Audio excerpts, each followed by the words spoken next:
I'm hanging with my killers, yeah, yeah. And I know they killing something for me.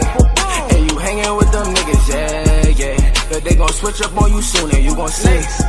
Tell my mama that I'm chillin', yeah, yeah. But I gotta keep the 40 next to me.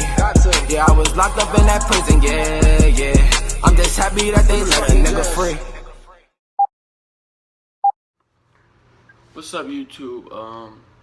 It's your boy Dinero Spaz, and I got a story time for y'all today, and it's very, very emotional.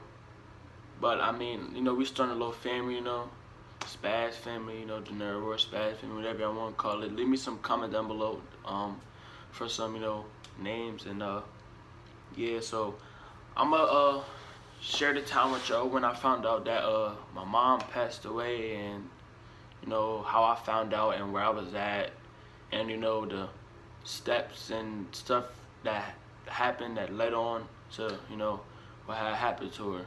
So it started back.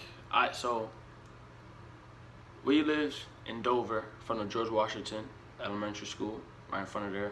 You know, life was good. She worked at this tax place, you know, had a daycare company. So I was meeting new people every day, you know, like new kids. You know, I was a kid at the time. I have two little brothers, Wyatt and Jaden. You know, y'all don't see them a lot because they live in a foster home somewhere else. We all got split up and stuff, so I didn't see them very often. And like growing up, well, we lived together, but now recently I don't see them very often. But I'm gonna try to make an effort and get back into their life when I turn 18, which would be next year. I'm gonna definitely try to get them under my care, you know, stuff like that. But we was living there, you know. She was married, married to my stepdad. I don't see him anymore, but his name is Shahid. His real name is Da'u. If I don't know, I'm Muslim, and he's the reason why I'm Muslim. He made me convert when I was born, cause I was like his. I won't say I was his first child, but I was his child with my mom. So you know, they made me Muslim and stuff. So, but they ended up splitting up, and we moved to Smyrna and have a 3-story home in Summer Drive, right behind Expos. If I don't know where that at, it's in Smyrna. So we moved there, and I was still young. I started going to North Smyrna Elementary School, and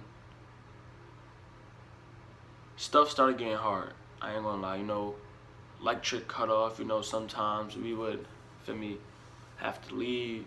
Stuff like that. The electric would be off, no food, so we would go to my grandma's house. My grandma started like abandoning us, stuff like that. So it was hard. Me, my little brothers, and I started going to jail, and stuff was. I started taking care of my family. So my mom started using drugs. Started using heroin. It was bad. I used to try to be like, you know, man of the house, try to take care of everything, and really stuff was really hard. I was wearing the same clothes at school. Sometimes I didn't go to school. I used to go to school just to eat the lunch, and it was hard. So time went by. I started getting older. I moved with my stepmom. I moved with my stepmom. Like, my mom couldn't take care of us. Like, one time we came home from school, she was high on the couch, like overdosed off the couch. They ended up taking her to the hospital. She didn't let us in the house. We stayed outside till like 10, 11 o'clock at night. They didn't, like, she never opened the door because she was overdosed on the couch. We ended up going, I went to my stepmom's house. They went to my grandmom. Then my grandmom sent them back to my mom and all that stuff. And then they ended up going to foster care. But I ended up wasn't able to stay with my stepmom. I was getting in like some legal trouble. You know, I won't say I was a bad child. I just been through so much at this point. Like, I was at my breaking point. So I ended up going to jail, robbed somebody's house. I went to jail. Came home. I wasn't able to be there no more. So I ended up going to foster care. So I went to foster care. I first went to this Mexican Spanish lady's house, and I was on the ankle bracelet, and I was just violating everything. I was leaving the crib. I was on house arrest. I was just leaving the crib. I was smoking. I was bringing females over. I was just doing whatever I wanted to do. At this point, I just didn't care about life no more. I was like, I just didn't care. So I was just doing whatever I was doing. I wasn't allowed to have guns. I was having guns. I was smoking in the crib. Probation officer coming in. My weed. I got Dutch wrappers everywhere. Like, I just didn't care. So I ended up going back to jail. Went to this little, like, so I violated probation. Went to Bridge, Ferris, all that. Came home again. So then I'm at this place called Terror Shelter. You know, I'm like, no foster people want me. I'm just like going. I'm in a shelter. Like, it's the last resort. I'm in a shelter, bro. So after that, after I leave it, I end up doing good. I'm trying to change. I go to a shelter. I go to this place called Murphy School in Dover. Like, it's just like, if y'all know what Vision Quest is, it's like a jail, but it's like in a house. My baby, my brother, Baby J Park, he know what that is. We was booked down together and shit in there, but he know what that is. But we was there. I end up leaving Murphy School and coming to the home I'm in now, and these people that I live with now, I mean, I don't tell them very often, but they changed my life 100%. Like, my dad and my mom, like, they really changed my life. They turned my life around, put me in a new environment, school, provide me with everything that I need. It just changed my life 100%. They, you know, I thank them 100 times for that, bro. So it was just one time. I ended up going to, my dad worked at this early college high school, so I go to this high school called Early College High School at DSU. You know, it's a good place to be. I mean, it's a new school, so they're still working and, you know, trying to be better. But it's a good school. Like, this is the only school around here in Delaware that you know that can give you your first years of college free. Taking college classes in high school, stuff like that. So we playing. I'm just starting running back for this ECHS football team. We didn't do very good this year. I'm not gonna lie to you. It's our first ever year at the football team though. So, and a lot of ninth graders, you know. So we're playing this football team. We're playing Dover High.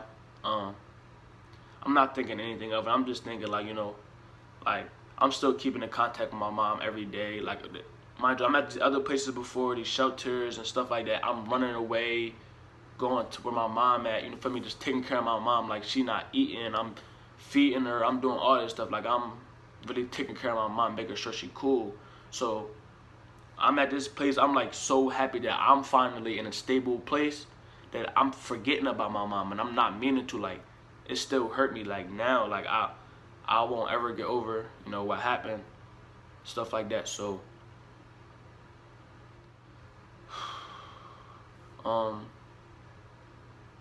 we playing Dover High. We lost bad, but, you know, I gave my all. We lost.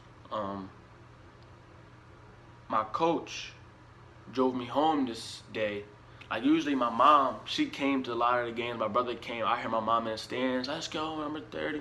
Not my real mom, but my foster mom. But I call her my real mom because she took me in when I had nobody. Not my grandma, not aunt, not anybody. She, like, I have all these family. They try to keep in contact with me now, but if that's the case, my family really, you feel me, love me or whatever the case was. I wouldn't be a foster kid. I wouldn't be getting adopted. I wouldn't, feel me, be worrying about what I'm about to do when I turn 18 and when I age at a foster care. I wouldn't be worrying about none of that. But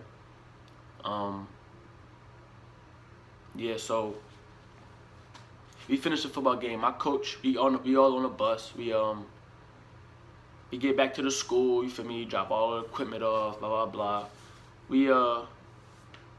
My coach dropped me home. No. He didn't drop me home this day. My mom came and picked me up from the school, and she looked real like blank face. It was like, we gotta talk when we get home.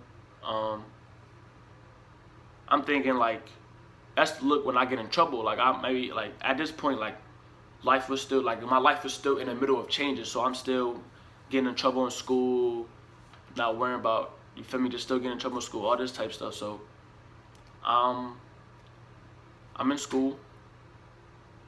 No, I'm lying. I'm home. I'm home. I sit down at the table. They had pizza or something. They had pizza at the house waiting for me. We had pizza. They asked me how the game was going, blah blah blah. So then my dad's standing at like we have a walkway in between the kitchen. My dad's standing there. My foster dad.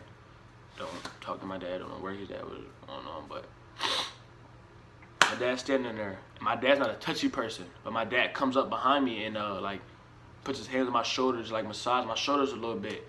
And I'm thinking that's weird because my dad not a touchy person. Like, the farthest I do, I don't give my dad the hug. The farthest I do is I dap him up, love you, blah, blah, blah. We don't hug, none of that. Like, so, mom's sitting there.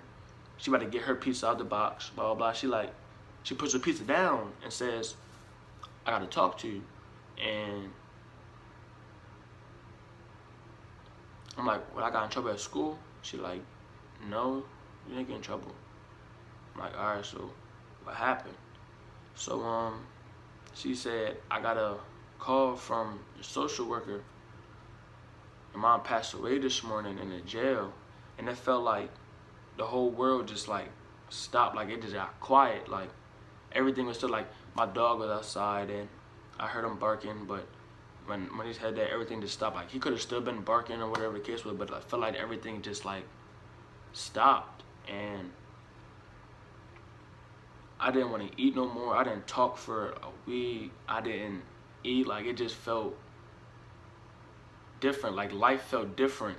And like I just felt like it was my fault because like I felt like my life was getting too good that I forgot about her. And like it hurt her every day not to take care of her kids. And she was just I don't know, but it just hurt every day. So then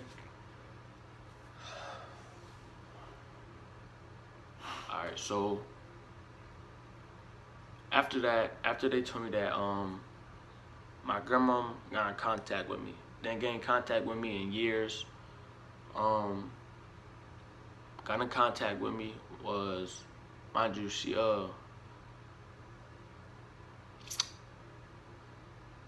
didn't help my mom, didn't help us when we needed it the most, but bought my uncles and aunts cars, houses. We didn't have a house. We slept outside a lot of time. Like I didn't want anything to do with this lady, but I just, at the benefit of the doubt, my mom passed away. That's her daughter, you know. I linked with her at my uncle's house. They was talking like, what do I want to do? I'm the oldest of her kids. What I want to do, funeral, just ashes, whatever. I carry my mom with me everywhere. I don't got my ashes on right now, but upstairs, I carry her with me everywhere. We went and got her cremated, so we got ashes.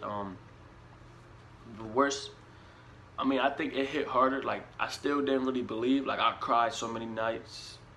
Like, and leading up to that, like, I cried myself to sleep sometimes. I didn't even sleep. The worst part about this whole situation was I didn't even believe it until we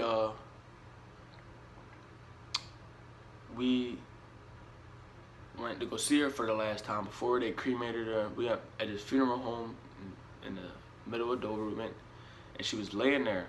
And I'm pretty deep into my religion. I mean, I may not like pray all the time, but like I'm really deep into my religion. So I went in there. At the time, I had this friend named Keon. He came with me because he was a quarterback for our football team. My coach came, you know, my foster parents came, my foster mom came, my dad was at work. I didn't go to, it was a school day, my dad had to go to work. He asked me did I want him to come. I was like, you know what, nah, go ahead, go to work, it's cool. My mom called off and went with me. So we went in there, and they wanted me to go in there first. So I went in there, and I was like, you know what, I don't want to go alone. So Keon came in there with me. We walked in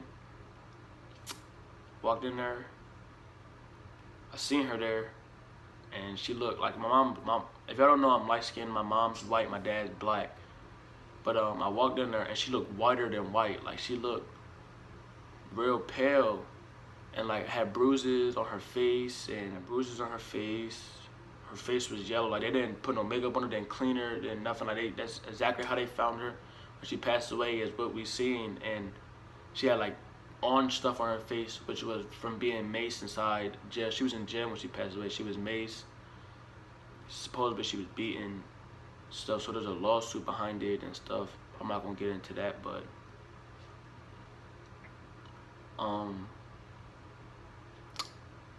so I seen her, I broke down, I started praying to Allah, broke down on my knees, just kicking holes in the wall.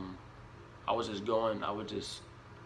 really upset. I was really distraught, like I was really heartbroken. And I seen her and I was just talking to her, and like it really hit when she didn't respond back.